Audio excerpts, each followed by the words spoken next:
Good morning. അപ്പോൾ നമുക്ക് നല്ലൊരു മട്ടർ പനീർ മസാല ഉണ്ടാക്കിയാലോ. ഗ്രീൻ പീസ് പനീർ മസാലയാണ് കേട്ടോ. അതിനായിട്ട് നമുക്ക് പാൻ വെക്കുക. അതിലേക്ക് എണ്ണ ചൂടായതിനു ശേഷം നമുക്ക് നല്ല ചില്ലി ഫ്ലേക്സ് ഇട്ട് കൊടുക്കുക 1/4 ടീസ്പൂൺ. പിന്നീട് വലിയ സവോളയും തക്കാളി, ഇഞ്ചി, വെളുത്തുള്ളി, പച്ചമുളക് ഇതെല്ലാം ഒരുമിച്ചിട്ട് വഴറ്റിയെടുക്കുക കേട്ടോ. പിന്നെ 2 ടേബിൾ സ്പൂൺ കാഷ്യൂ നട്ട്സും കൂടി ഇട്ടിട്ട് ആവശ്യത്തിന് ഉപ്പും കൂടി ഇട്ട് നമുക്കിത് നന്നായിട്ട് വഴറ്റിയെടുക്കുക. വഴറ്റിയെടുത്തതിന് ശേഷം നമുക്ക് മിക്സിയിൽ ഇത് അരച്ചെടുക്കണം. പിന്നീട് ഞാൻ ഗ്രീൻ പീസ് തലേദിവസം വെള്ളത്തിലിട്ട് വേവിച്ച് വെച്ചിട്ടുണ്ടായിരുന്നു.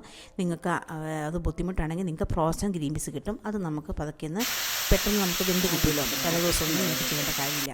ഇത് നന്നായിട്ട് വഴറ്റിയെടുത്തിട്ട് നമുക്ക് മിക്സിയിൽ ജാറിലേക്കിട്ട് മാറ്റി വെക്കാൻ തണുക്കാനായിട്ട്. എന്നിട്ട് പിന്നെ നന്നായിട്ട് പേസ്റ്റ് കണക്കിന് അരച്ചെടുക്കുന്നത് വേണം. പിന്നീട് അതേ കടായിലോട്ട് തന്നെ നമുക്ക് എണ്ണ ഒഴിച്ചതിന് ശേഷം ഗ്രീൻ പീസ് ഒന്ന് ഫ്രൈ ചെയ്തെടുക്കാം. ആവശ്യത്തിന് ഉപ്പിട്ട് ഫ്രൈ ചെയ്തെടുക്കാം. അത് മാറ്റി വെച്ചതിന് ശേഷം അതേ കടായിലോട്ട് തന്നെ നമുക്ക് പനീറും കൂടി ഇട്ട് ചില്ലി ഫ്ലേക്സും കൂടി അതിൻ്റെ മുകളിലോട്ടിട്ട് നമുക്ക് നന്നായിട്ട് ഫ്രൈ ചെയ്തെടുത്ത് മാറ്റി വെക്കാം. പിന്നീട് നമുക്കതിലേക്ക് ആവശ്യത്തിന് എണ്ണയുണ്ട്. ഈ എണ്ണ മതി. ഈ എണ്ണയിലേക്ക് നമുക്ക് ജീരകം ഇട്ട് കൊടുക്കുക. 1/4 ടീസ്പൂൺ ജീരകം ഇട്ട് കൊടുത്തു.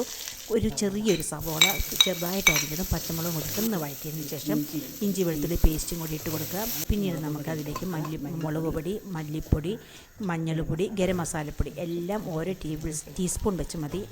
നമ്മുടെ ഇതിൻ്റെ ക്വാണ്ടിറ്റി അനുസരിച്ച് മതി കേട്ടോ. എന്നിട്ട് പിന്നെ നമുക്ക് വറുത്ത് വെച്ചിരിക്കുന്ന ഗ്രീൻ പീസും പനീറും കൂടി ഒന്ന് മിക്സ് ചെയ്തെടുക്കുക. അരച്ച് വെച്ചിരിക്കുന്ന അരപ്പും കൂടെ ചേർക്കുക കേട്ടോ. നന്നായിട്ട് മിക്സ് ചെയ്തതിന് ശേഷം ചൂടുവെള്ളം ഒഴിക്കും. നല്ല ചൂടുവെള്ളം ഒന്ന് മിക്സി കഴുകി ഒഴിച്ച് കൊടുക്കുക. പിന്നീട് 1 ഗ്ലാസ് വെള്ളം കൊണ്ട് ഒഴിച്ച് കൊടുത്താൽ നന്നായിട്ട് കുറുകി വരും ഈ ചാറ്. നല്ല ടേസ്റ്റാണ്.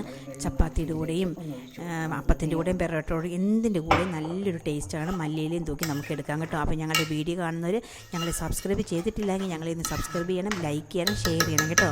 അപ്പോൾ ഞങ്ങളുടെ ഇന്നത്തെ മോർണിംഗ് ബ്രേക്ക്ഫാസ്റ്റാണ്. നിങ്ങൾ മസ്റ്റായിട്ട് ട്രൈ ചെയ്ത് നോക്കാം. താങ്ക്